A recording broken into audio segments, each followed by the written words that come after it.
very welcome back. Now, in July 2024, GAA Palestine conducted their first training session in Ramallah and since has grown to 28 members providing comprehensive GAA skill training. Volunteer Claire Liddy is with us. Good morning to you, Claire. Also on the line, Mohammad Abohasheem is live in Tulkarem in Palestine as well. Mohammad, thank you so much for joining us. We will come to you in just a second. Claire, explain to me what GAA Palestine is and why did you decide to start it? So initially, GAA Palestine was the brainchild of Stephen Redmond. He's an Irish man living in London, and himself and Dennis Grace, it was their idea initially. He went out, it's a year since he went out now, and I'd like to see the progress it's made in that time. He just went out to visit the West Bank, I suppose, just to see like maybe what Irish people want to see, what's really going on out there, because we do have that shared history. And obviously what he saw, he felt, look, GAA, you know, it's the cornerstone of the Irish culture. He felt like the Palestinians, it's, you know, it's like shows solidarity with them, you know, and I'm a great believer as well in play therapy. So that's the angle I would come in from. And so then it kind of all really started kicking off maybe during the summer. Like Stephen and Dennis would have started the fundraising drive initially. Then come July, I was going out with a separate organisation, Fajr Scientific, that was on a medical mission, but I would have been doing their first psychosocial project. And I always bring Hurleys wherever I go. It's just, I'm from the Banner County. Yeah, listen, All Ireland champions, of course. Have to get that in. You were just in Palestine. Yeah. What was it like? What was the atmosphere like over there? Every time I go back, my heart breaks even further, to be honest. Just to see the difference to what they have to endure every day in their life. Like, it's so challenging. It's such a struggle. But the one thing I think that anyone will say when they've been there once is you will just want to go back. They are the most amazing people you'll ever meet. Really? It's amazing the solidarity between the people in Ireland and, of course, over in Palestine. Mohammad, can I come to you? I hope you can hear me okay at the minute. I know you're in Tulkarem. Can you give us an update on the situation for you there at the moment and how you got involved with GAA Palestine? First of all, good morning, everyone.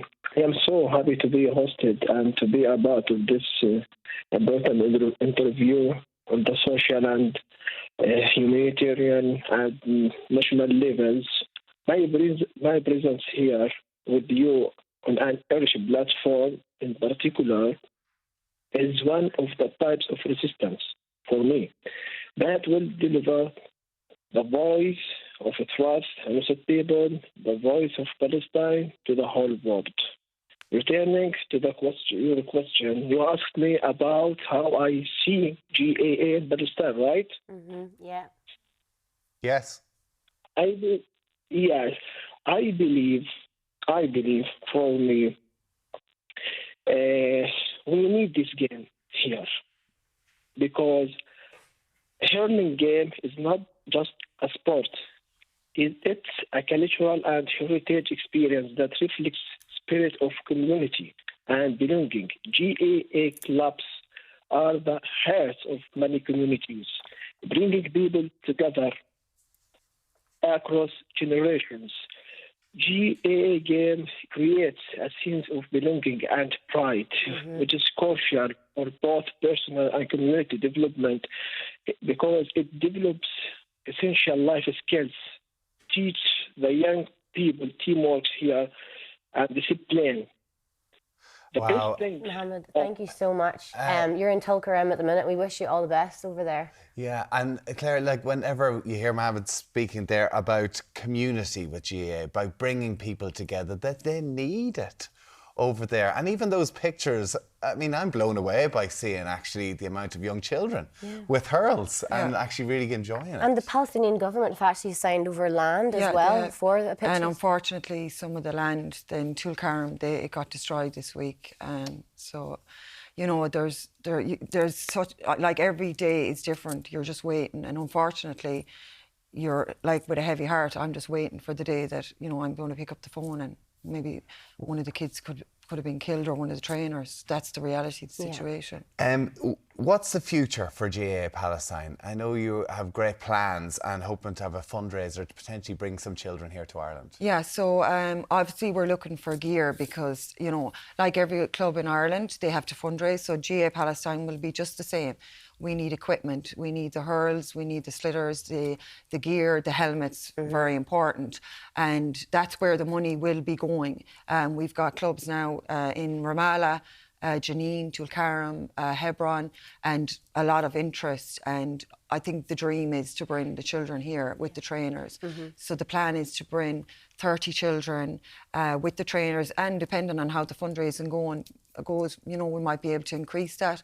And it's basically just to show them this is what normal life can be. You can play a sport and you can go to another country and participate in this sport and see where the love is, and just have a bit of a normal, even if it's only for like a week or two. It is quite amazing what you're doing over there with all your work, whether with the GAA or not, and your care work. If people do want to get involved in this, gaapalestine.com/donate. Any euro you can put towards this would be greatly appreciated. Claire, Liddy from GAA Palestine, thank you so much. And Mohammad Abohasheem in Tulkarem, it's just frightening. Thank you so much for joining us on the line this morning.